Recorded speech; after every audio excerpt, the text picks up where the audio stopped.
inviting people into conversations. Sure. Okay, cool. Mm-hmm. And good morning, Dominic.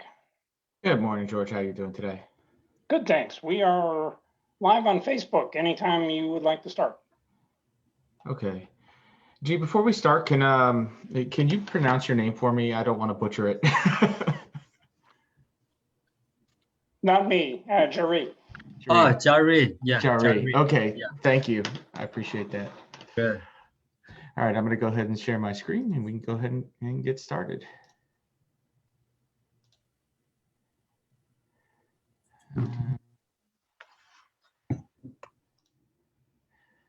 So good morning, everybody. Welcome to the RTP chapter of 1 Million Cups. Glad you could be with us today. Just a brief introduction before we get to our presenter. What is 1 Million Cups? Well, 1 Million Cups is a local entrepreneurial support and ecosystem building organization that's powered by the Kauffman Foundation. Kauffman Foundation is a $4 billion endowment for the promotion of economic development through entrepreneurship. And 1 Million Cups itself is a free national program.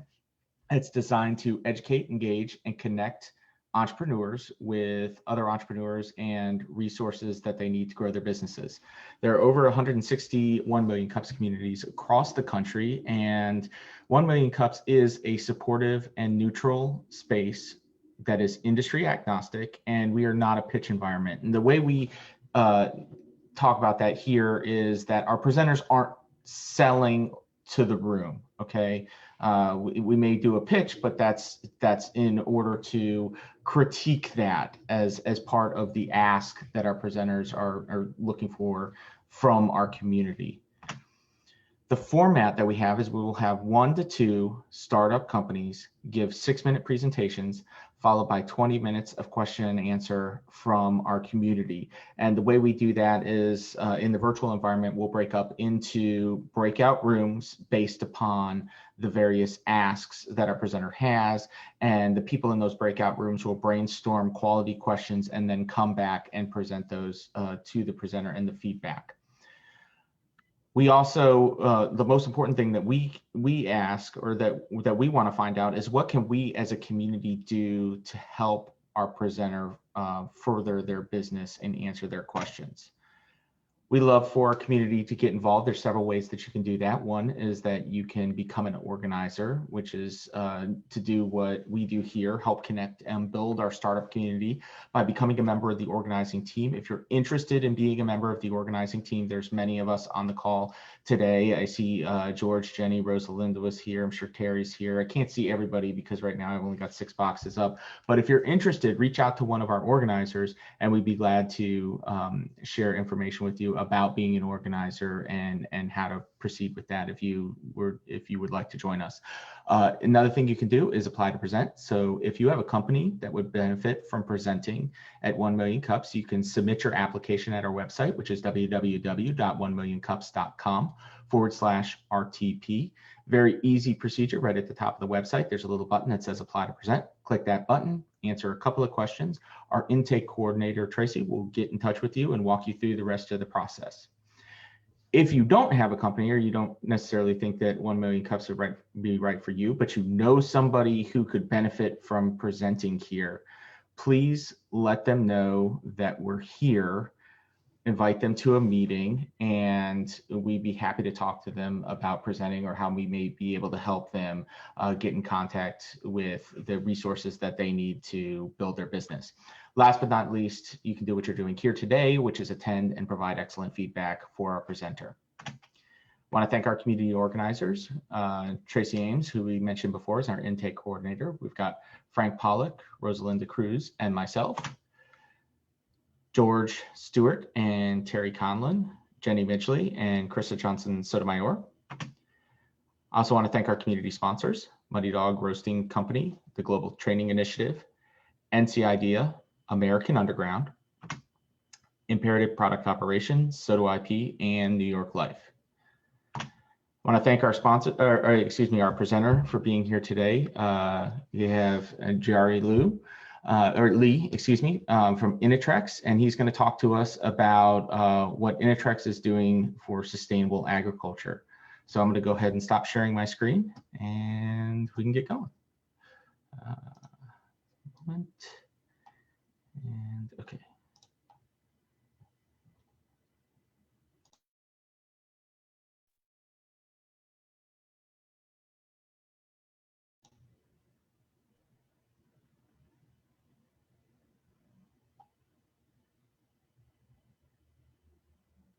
So we can start now. Yes, please do. Good. Good morning, everyone. Thank you, 1 million cups, for giving me this opportunity to show you what we are doing. Also, thank you, everybody, giving me feedback for our presentation. Our company called Innatrix, we are producing some eco-friendly products for the crop protection. Do you know what this field? This is the potato field. Potato is really important for our normal lives, but there is some problems. For example, potato leaf blight. It is a really big problem. It could kill the plants, also make the potato tube actually bad quality. We cannot use them. Couple other pathogens, citrus greening, soybean cyst nematode, they are all killing plants. Also make the citrus, the orange, or make the soybean really bad quality as well. Right now, some chemicals are controlling these pathogens partially, but they are toxic to the environment. Also, the pathogens will overcome these chemicals after a few years.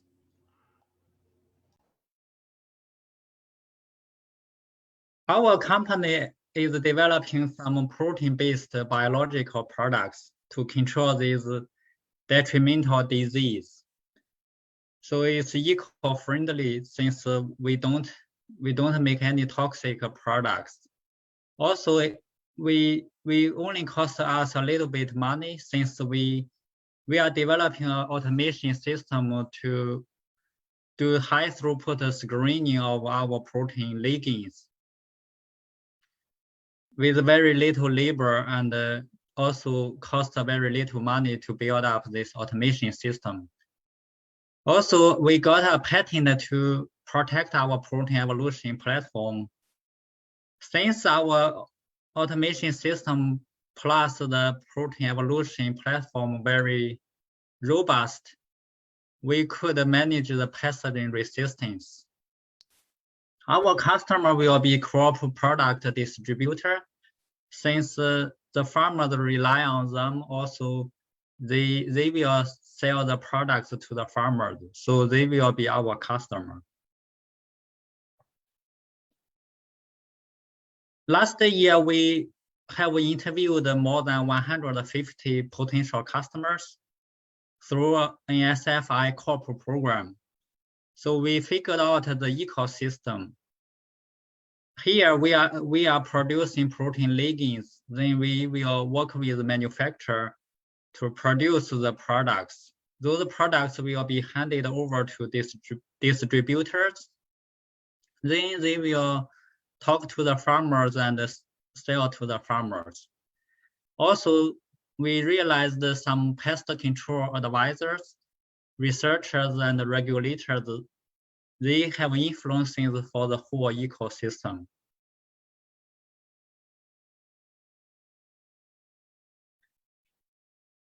For the pipeline, we got quite good progress for potato leaf blight. You can see we already identified some potential protein ligands. Now we are doing the efficacy test to check the function of these ligands. If they are doing well, we will quickly set up field trials to further test them in the field, then further the product development process. That is our main focus now. Also, we have two other pathogens, citrus greening and soybean cyst nematode. We are producing, we already identified some target in those pathogens. We will, once we get more resources, we will work on them as well. Until now, we raised $1.3 million. Around 1 million come from our founder, so that is equity investment. In addition to that, we brought around $300,000 as non-diluted funding. You can see here from NSF SBIR, 1NC match fund. Now we are close to finish our proof of concept. Then we will move on to product development and then EPA approval. So in the next few years, we need around $4 to $5 million. The investment side, right now we have non-diluted funding. Starting from this year, we will try to raise some capital funding as well. Then revenue part, from next year, we could provide our license to some companies who will need our technology, since quite a few companies are really interested in our technology platform. Then around 2024, we should start launching our products. That will be our main revenue source. Hey, Jiarui, we are at 6 minutes, so it's time for you to wrap up. Good. The team is very small. Marshall is our founder from UNC. He was a UNC professor.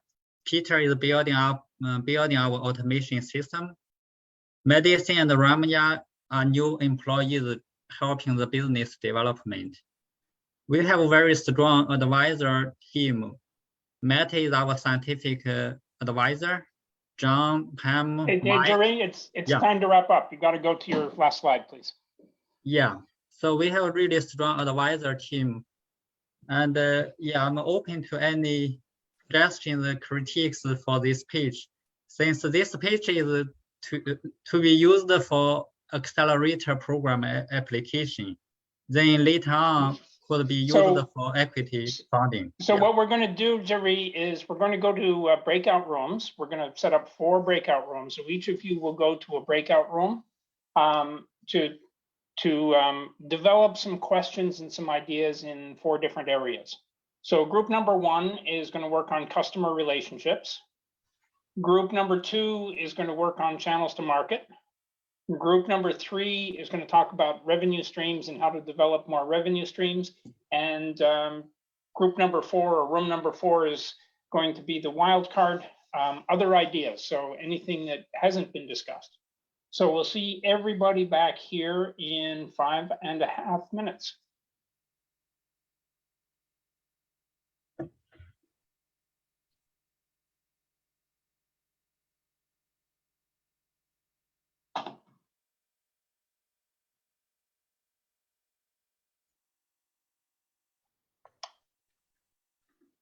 All right.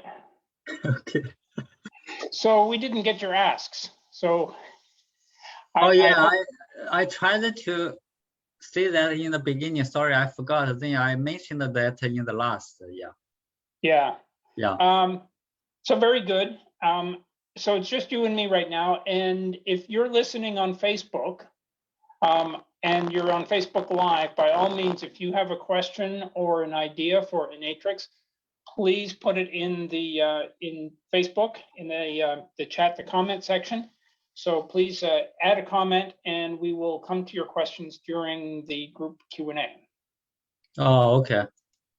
So if you mean if I have questions, I just put in the chat. No, not you, but the people on Facebook who are watching us live right now. Oh, okay. So you some have people watching us live on Facebook. Oh, you have a Facebook channel. I don't know that. Oh, I see. Oh, you didn't know that? How did you not know that? Yeah, I forgot. Yeah, you mentioned probably in the last couple meetings, but I forgot. Yeah. So. All right, I have to assign a couple more people. There we go. Keep an eye on who's people who are joining late. Okay. So very good. So what's new since we last talked? You've added some material. Yeah, I added a couple more since I got some feedback from our advisors, so added a little bit more information. Also, yeah, probably that made me kind of a rush, yeah, in the end since running out of time. Yeah. So, but what's new with your business? The new part, I could see I don't know whether you saw or not let me see. I forgot. I added a couple new. Let me see. So, oh yeah, the ecosystem. The last time I didn't add this one, right? Because this is based on customer interview. We build up this ecosystem. This is not added in the first. Secondly, is the advisor team. And before I only had the core team. I didn't have an advisor team. So this is the advisor team I added, right? So how did you find your advisors? The advisor through different channels. So for example, when I went to the I-Corps program, I connected with Pam Maroon. She is our industry leader. So she became our advisor. And Shu is my friend. She has a startup, so she automatically joined us. Mike from SBTDC, initially I got connected with him. Then he brought Meryl Mason as our attorney. Then a couple other people just through a customer interview, I found them. Then they also interested in helping us. Then they joined us. So Nicole said she was going to try to get see whether Mike would be able to join us later this morning. Yeah, So Mike. I haven't seen him join us yet, but she's going to try to get him to.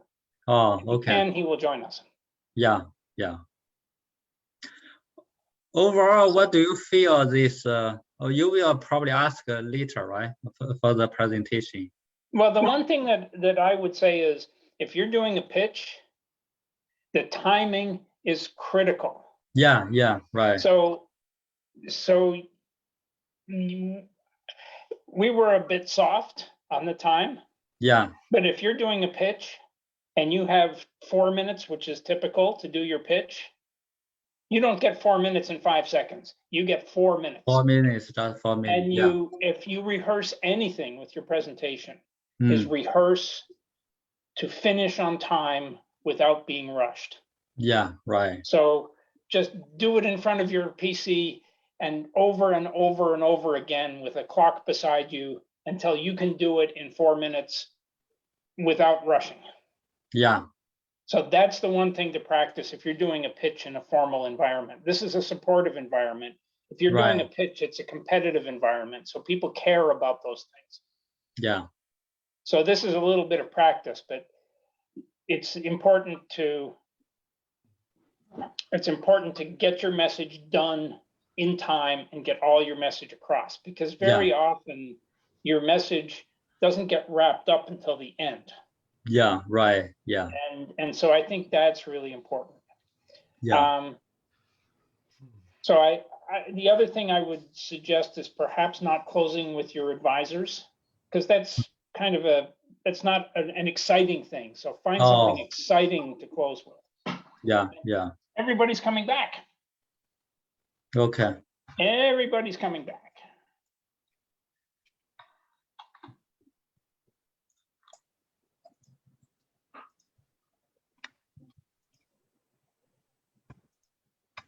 And everybody is back. Welcome back. All right, so we're going to go around and I'm going to ask each breakout room in turn to make one of their comments or ask one of their questions. And we'll go around twice. So don't ask them both in the first round. Save one for the second round. So let's start with group number 1. So this is Brandon, Cindy, Jacques, Mark, Nan, and Tony. I'll be speaking for our group. We all kind of agreed that we had some maybe difficulty understanding what the supply chain looks like for customer relationships. So is the supply chain simply a wholesaler to distributor to retailer to the consumer? Is that what the chain looks like? And then the the follow-up to that really was in a relationship.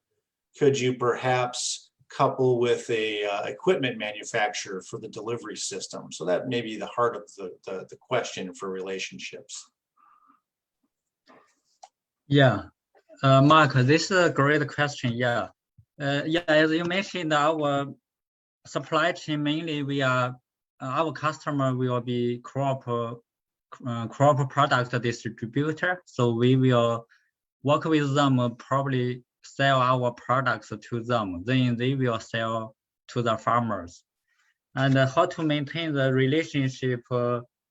Yeah, this is still we are still early stage. I'm not totally sure how could we do that. Yeah, I need more information, more advice from different group. All right, so we're going to move to group number 2, which is going to talk about channels to market. So Camille, Dominic, Jason, Mark, and Nicole, what have you guys got? Yeah, I'm going to continue on that same vein because as we were going through our thought process, we regressed to that, which is what is the structure for distribution? Now you named distributing to products, distributing the product to companies that distribute directly to the farmer. So is your idea for the company to go development, manufacturing, production and manufacturing and distribution to the point where now we get to the wholesaler? Or are you looking to just develop the intellectual property and license that out to companies that are already doing product manufacturing in this space and allow them to do the distribution? It would certainly shorten the time to success, I would imagine, for you to not have to develop a manufacturing and distribution chain and just plug into one that already exists. So what is your thought process in going to market there? Yeah, I think our main idea right now is the latter part. Just we provide the protein ligands, then we deliver them to the manufacturers, so distributors, and ask them to directly sell to farmers. Yeah, then this we really shorten the process. Also, I feel economically maybe also will be good for the company as well.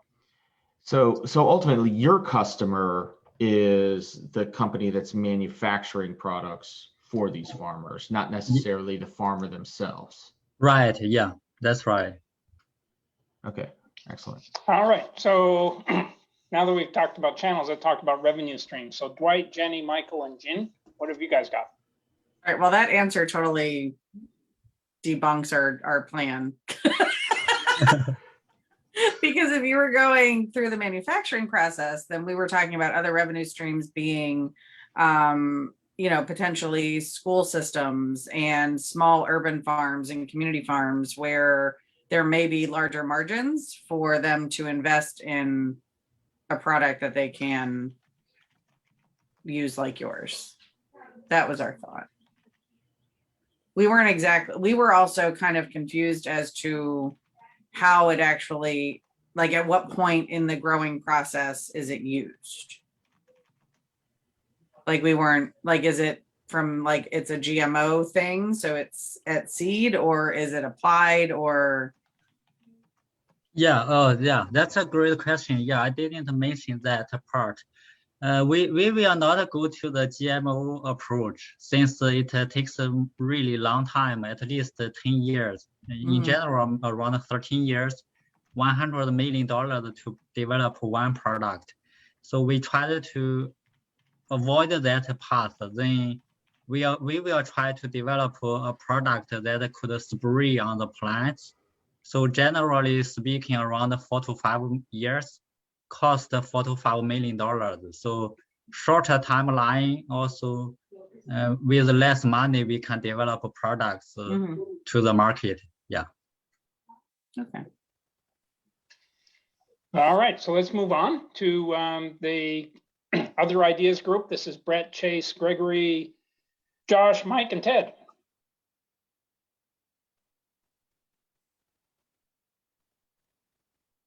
Come on, you guys aren't shy. I know you. Yeah, so I think that for me, when you're talking about a startup, the one thing that I want to know as an investor is, what is your exit? Who are you going to sell the company to? What's your plan? Like a football team, their goal is scoring a touchdown and winning the game, right? But you have to go through all this stuff to get there. And so what I really want to know is the touchdown side. Getting there, I'm not nearly as concerned with is how do we as an investor make money off of this, off of your platform, right? So are you exiting long-term because some of the growth periods that you're looking to, like for example, the citrus is a long-term platform from seed to pick. And so what does that look like? Yeah, great question. For this one, I'm thinking, yeah, for the long-term exit strategy will be probably right now, since we have our IPs, we will develop our product through collaborating with manufacturer distributors. So once we get a good product in the market, hopefully it's impressive enough, then big company could buy us. So acquisition could be the final exit strategy part. Is IP, are you able to patent that? Actually, we got a patent already to protect our key protein evolution platform. So we already got a patent. And our automation system, we also consider to file a patent as well. So we have a couple IPs in the pipeline. All right, thanks. We're going to circle back to the top and go back for second round of questions. So let's go back to group number 1, Brandon, Cindy, Jacques, Mark, Nan, and Tony. We had no additional questions. Yeah, so what I would say is, yeah, I think it's would be important to list your potential buyer or your customer that will be the manufacturer, upfront to do a market. Are we talking about, 2 or 3 major players in the market, or there's like thousands of them? My feeling is I obviously don't know this market, but it's very limited and they are pretty large corporations that operate globally. So I think it would be, for any investor at least, we would want to know who are the key player. Yeah, this is a good point. For the main potential partners or customers, I feel mainly 3 are really big ones. The Simplot Growth Solutions, the Nutrien, HANA. These are the top 3 major distributors in the US. We already touched with a couple of them. So yeah, I think that's our main customer or main partner. We will work with. Yeah. All right, good. Thank you, Jacques. Let's talk about channels again. So this is Camille, Dominic, Jason, Mark, and Nicole. Dominic's ready to pounce. Yeah, can you repeat what you just said? Your 3 distributors before I go into my question. Simplot, Nutrien, and HANA.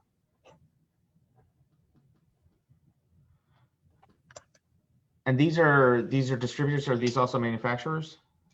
To my understanding, these are mainly distributors, and the manufacturer part. To be honest, I did not connect much yet. I know Novozymes they do manufacture, but I didn't connect with them yet.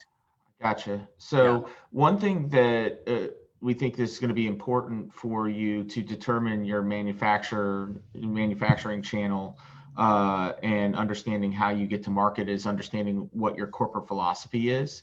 right? Because this seems to be different than a chemical-based ag solution. So are you going to be, partnering up with some of the big major ag tech players like Syngenta, Bayer, BASF, Dow, or are you going to go more towards a philosophy of focusing on sustainable agriculture and staying away from some of the, larger players out there in the market who are kind of, engaged in some of the, if it's against a philosophical stance that you're trying to take and you're going to another direction for manufacturing. So what is that? Do you have kind of a philosophical stance to your company when it comes to, how you're producing and how you're developing your agricultural solutions?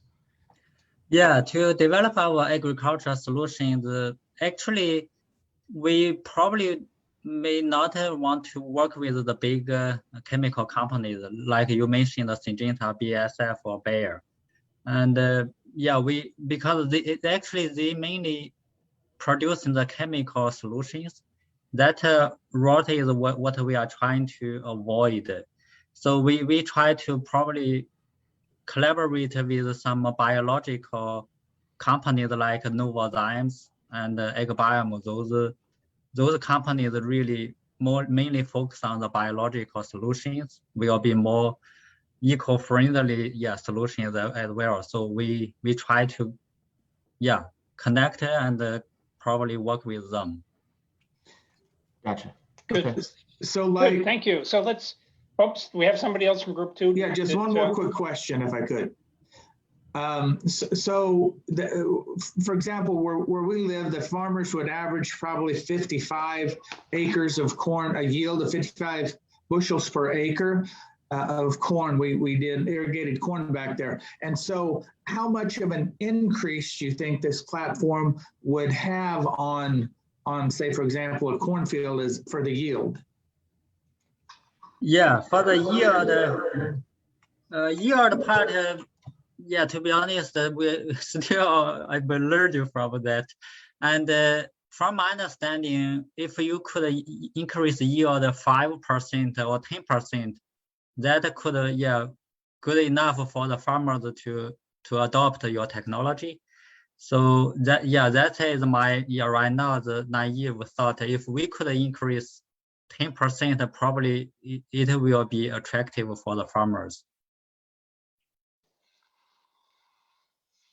Good. All right, so let's go now to room number 3. So this is Dwight, Jenny, Michael, and Jin. We didn't have any other questions, but I'm wondering now if there wouldn't be an opportunity to connect with some of the plant-based cosmetic companies where you can kind of, it's not food distribution, but it's looking at, companies that produce are working to get into that eco space, right? That eco-friendly space. Right.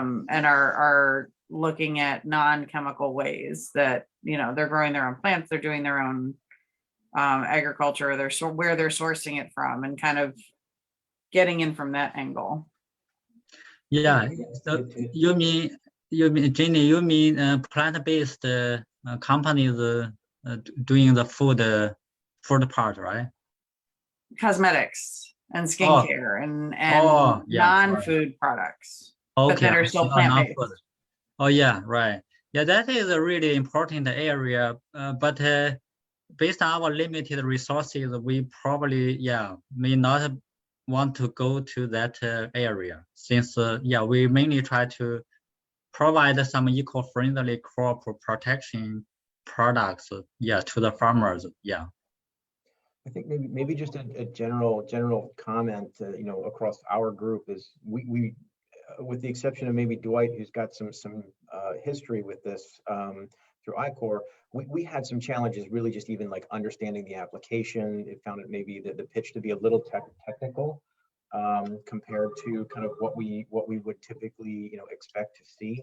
So in the concept of, or in the vein of discussing revenue streams or possible revenue streams, maybe think about getting a little bit higher in terms of how you explain, maybe being a little simpler, because you may find that you could widen your audience and find some possible other revenue streams by thinking about like not being so technical, so finite and so niche in your approach. You may be able to open up and see other opportunities. Like, Jenny just came up with this one, within a few minutes, right? You may find other things like that. I know you've got to figure out where you're going to cross and start to, drive revenue immediately, but in terms of just kind of basic ideation and looking for ideas around how to apply this technology in other areas, you may consider that in some of your future pitches. Really consider your audience and tailor your pitch in that direction. Yeah. Yeah, this is a good point, Mike. Thank you for this feedback. Yeah, actually, our advisor, Mike, yeah, he is here too. Yeah, he also mentioned this to me. Yeah, for this audience, probably I need to use more simple language to deliver the talk. Yeah, I try to do, but since my science background, sometimes I got into this. Using those terms. Yeah, I should improve. Jiarui, that. I would just suggest that it's not necessarily simpler, it's more business focused. Yeah, Right. Commercial, right, exactly. Commercial conversation. Yep. Right. Yeah. Business product. Yeah. Actually, it's weak for me. So I'm learning. Yeah. Still. Yeah. So yeah, that's really important. I need to bring more of the business mindset. Yeah. To the presentation, to the page. Yeah. This is really important. All right. So one last kick at the can from the other ideas group. So this is Brett, Chase, Greg, Josh, Mike, and Ted. What else have you guys got? Yeah, I think what I think it was George, you were saying about the making things, or sorry, whomever, about more business minded was sort of the general theme that we had in our group. So we didn't understand, one, just sort of the basic economics of, like, so you've had $1.3 million invested, but like what's the potential upside of that? And then also like just sort of more basic stuff, like what's the competitive landscape, right? Like agriculture, right? This is like, humans have been doing this for millennia, right? And so there's obviously companies and products out there that are trying to accomplish the same thing that you are. So like, why is this better? Why is it different? Does it cost less? Does it do something better? And I think like what problem does your product solve? Like, not in the sense of like, hey, we stop potato blight, but there's all these other products out there that do this, and we do it better, for instance. So maybe elaborating on that, and that can kind of dovetail into this idea of making the presentation a bit more commercial in nature. Yeah, this is a good point, Josh. Right, the competitive landscape, right, I mentioned, but I didn't really emphasize enough. So main advantage for our technology is we could manage the resistant issue. That is a very common issue from the chemical solutions developed by the big companies. So this is one big advantage.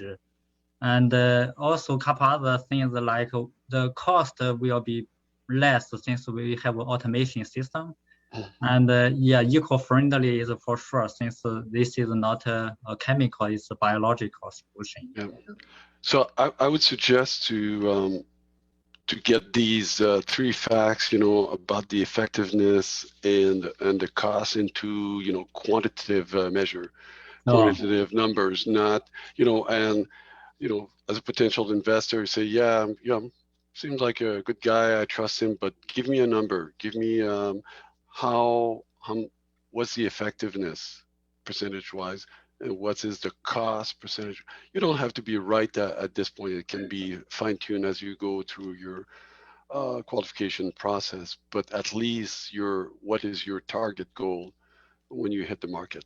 How are you going to, as Chase mentioned, what is your, what is your touchdown?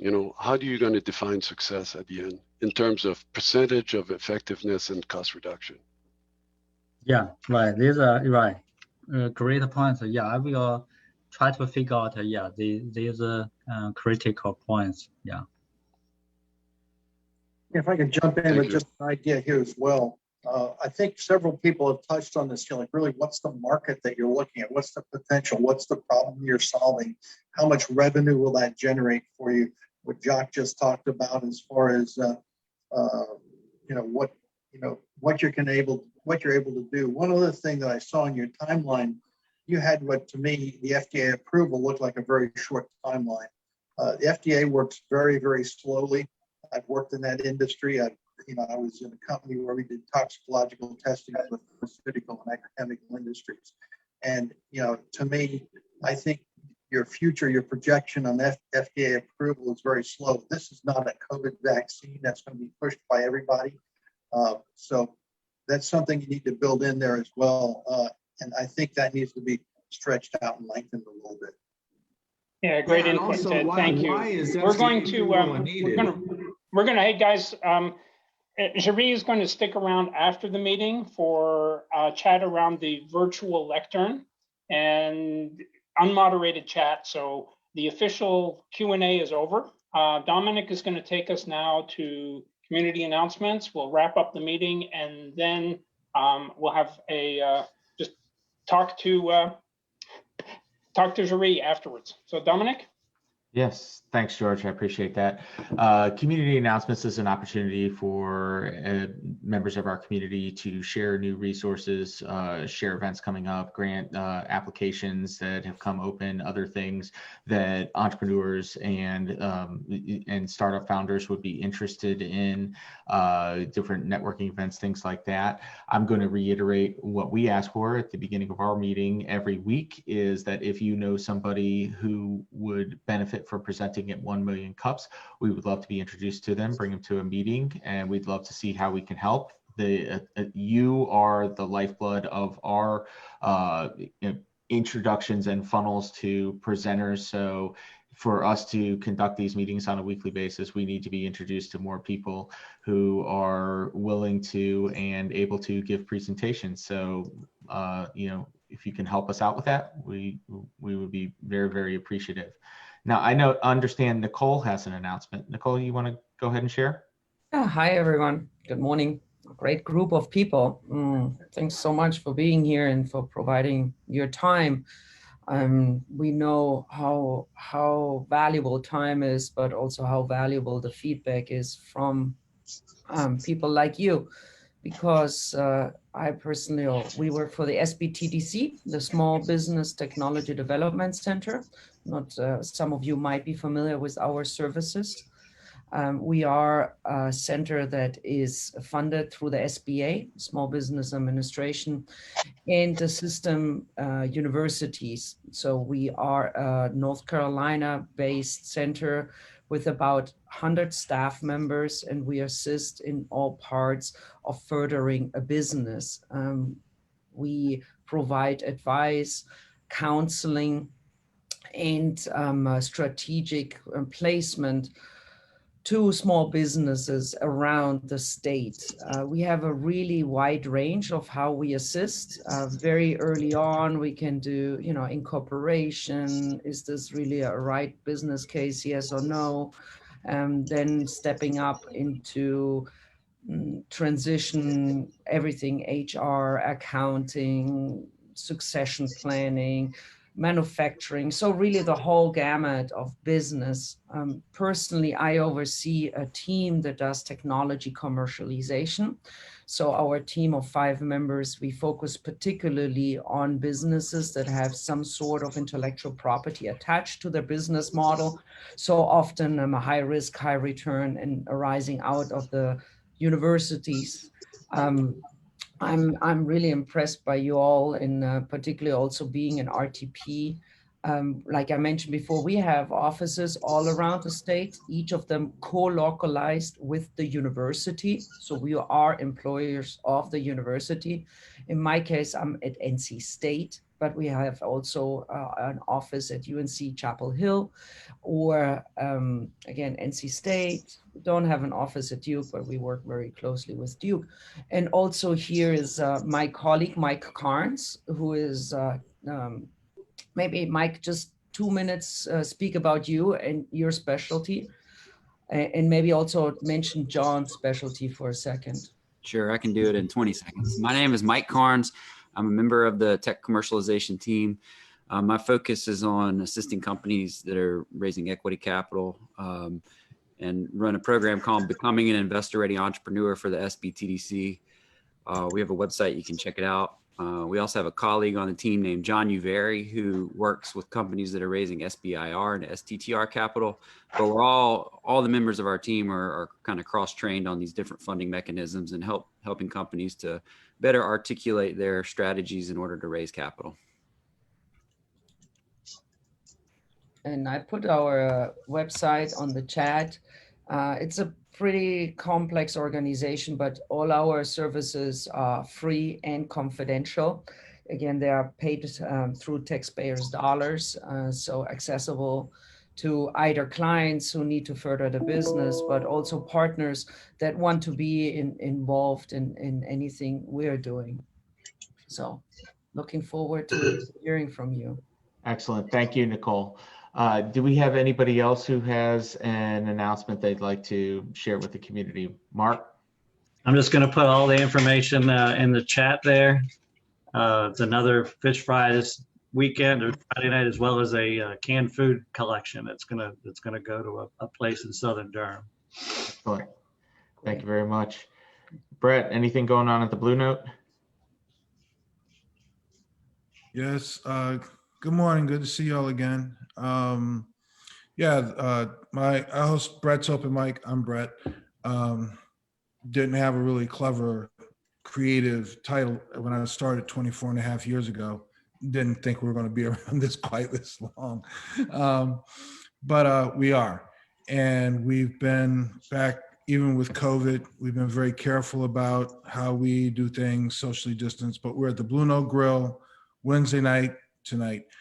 7 to 9, plenty of parking because we're in downtown Durham by the old ballpark. So come on out. It's just a nice way to get out. And we have outdoor patio, covered patio, and indoor music room. So at the Blue Note, Brett, if you hit the bowl, do you get a free rack of ribs? I think we can arrange that because that's a pretty far hit, buddy. Fair enough. Great food. Oh my God. Yes. I'm a regular. And I like to put in a plug for the music. Yeah, for sure. We might be out there to see you tonight, Brett. All right. So any other announcements before we close it down? I've got two. Oh, George, please. Yeah. So the first one, I'm going to embarrass one of our community members and also celebrate him. So Josh has become a new dad. So congratulations to Josh. Thanks, George. Thanks, everyone. I took a little hiatus, and I don't know if Zoom is conveying the bags under my eyes, but I should have. Yeah, it's really really cool, and I don't know. We'll see how the childcare situation goes, but I might have another Million Cups member here on a kangaroo pouch if I can't arrange grandma to keep an eye on him while I'm on this thing. Josh, you will never be this tired again in your entire life. No, but you're gonna stay this tired for the next 18 20 years. The funny thing is like people, like you go to doctors or you talk to family and they're like, oh, when you have your second one or whatever. I'm like, whoa, wait, what? Like it's been 6 weeks. Give me a break. It's really cool. Healthy big boy, 8 pounds, 11 ounces. His name is Henry, and he just started smiling, which is like a really cool thing. So we're happy and hashtag blessed and all of that. Congratulations, Josh. Yeah, that's awesome. Hey, and one more announcement. So next week, right here, same place, same time, our presenter next week is Active Defender. Those of you who were around last year may remember Jim Boyd, who presented Active Defender last week. Last year. Sorry, time flies. Last year, Jim was here. Active Defender is a public safety application that he will tell you about. Pretty exciting, and I'm excited to see what developments there have been with his business in the past 12 months. Excellent. I'm looking forward to that too, George. It's always good to have a previous presenter come back. All right, everybody. Well, that wraps up the formal meeting.